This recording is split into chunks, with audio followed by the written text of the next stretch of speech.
Magnet presenta.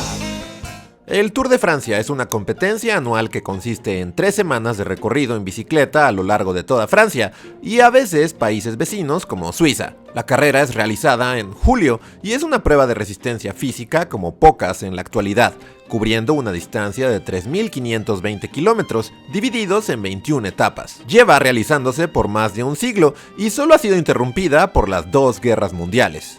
Pero, ¿cuál es la historia del Tour de Francia? Bueno, para empezar a hablar del Tour, primero tenemos que agregar algo de ¡contexto histórico! Que no tiene nada que ver con el ciclismo, sino más bien con un asunto político que dividió a la sociedad francesa, uno de los casos más polémicos del siglo XIX, y del cual trataremos de hablar en términos muy generales para llegar a lo mero bueno que son las bicicletas. Se trata del caso Dreyfus, que sucedió en 1894, en el que el general de artillería francés Alfred Dreyfus fue condenado por alta traición, acusado de ser un espía del Imperio Alemán. En 1870, el Imperio Alemán se anexó los territorios de Alsacia y Lorena, después de haber ganado la guerra franco-prusiana, y 20 años después perduraba el resentimiento francés, así como también un profundo sentimiento nacionalista y un fuerte antisemitismo. El caso Dreyfus sacó todas estas cosas a la luz cuando el capitán de origen judío fue expulsado del ejército y exiliado a la Isla del Diablo. Vaya, sí que no se anduvieron con cosas.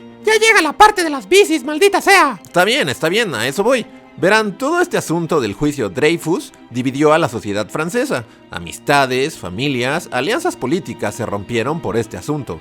No fue cosa menor, y una de esas rupturas sucedió dentro del grupo editorial del periódico deportivo Le Vélo, en donde el editor en jefe creía que Dreyfus era inocente y continuamente utilizaba el periódico para publicar dichas opiniones. Esto no le cayó nada bien a los anunciantes. El hombre Michelin no va a tolerar esto. ¡No, señor! Y así, toda una sección de Le Vélo hizo un trato con los anunciantes y se retiró para fundar su propio periódico, llamado L'Auto. El editor en jefe sería un periodista deportivo y ciclista llamado Henry de Grange. El problema era que al nuevo periódico no le estaba yendo bien en ventas. Rápido, ¿alguien tiene idea de cómo salimos de este lodazal? El hombre Michelin me va a romper las rodillas.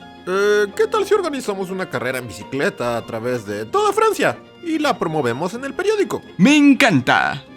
En 1903, el primer Tour de Francia fue organizado, anunciándose como una prueba de resistencia casi sobrehumana, y vaya que lo era. El primer Tour consistió en una carrera de 2.428 kilómetros, dividido en 6 etapas.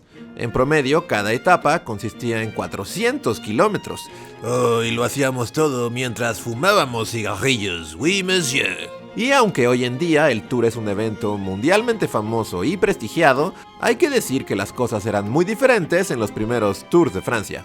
Para empezar, los ciclistas competían de noche, para acabar en la tarde del día siguiente. Las bicicletas estaban hechas de fierro y pesaban algo así como 18 kilos.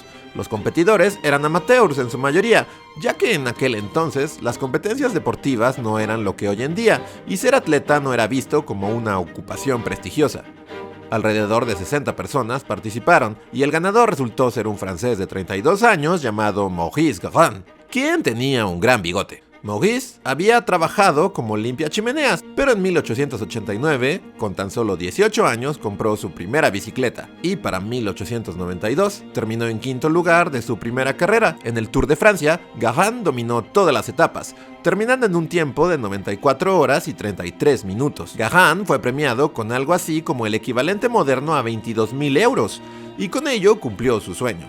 Comprar un taller mecánico y una gasolinera. ¡Vive la France! En cuanto al Tour en sí, bueno, fue todo un éxito. Las ventas del L'Auto se duplicaron y la competencia volvería a realizarse el año siguiente. Aunque también empezaron a surgir más y más problemas. Las rutas eran muy largas y había mucha trampa. También los competidores quedaban a merced de múltiples peligros, como por ejemplo pobladores enojados porque sus ciclistas no calificaron, que ponían barricadas o los perseguían con palos, u otros competidores tramposos que dejaban clavos y alambres de púas en el camino. El premio será nuestro, pulgoso.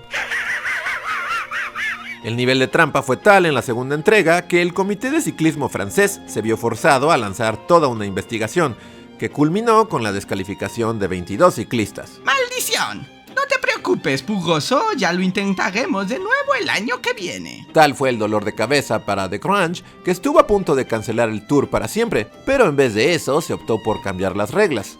Las etapas se hicieron más cortas, y así los ciclistas no tenían que empezar de noche, lo cual hizo todo más fácil. O bueno, casi.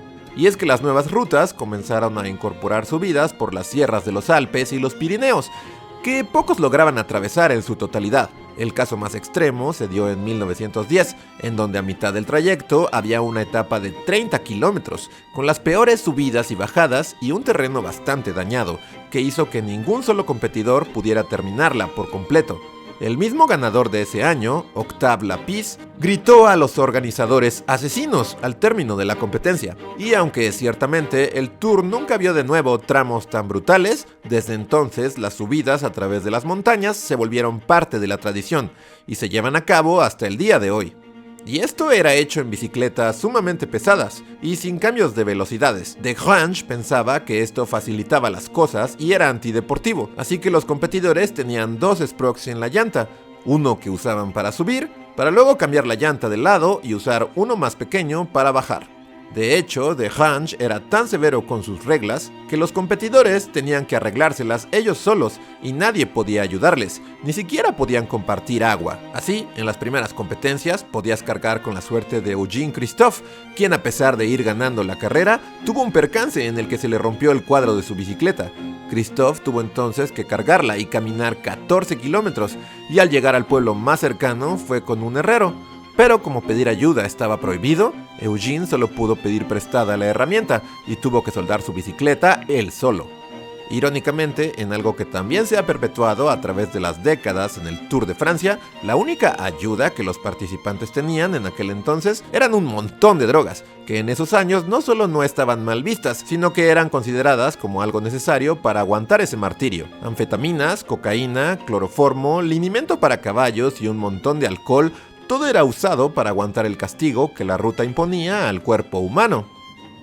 Los escándalos de dopaje son algo que ha permanecido como una constante en el Tour, pero esto no debe demeritar la competencia en el que los riesgos son constantes, desde carambolas, bajadas por montañas en las que los ciclistas pueden llegar a los 100 km por hora y situaciones extremas como lluvia o calor inclemente, que hacen que todos quienes han competido durante más de 100 años sean atletas dignos de admiración, haciendo del Tour de Francia una de las competencias y los espectáculos más impresionantes a nivel mundial.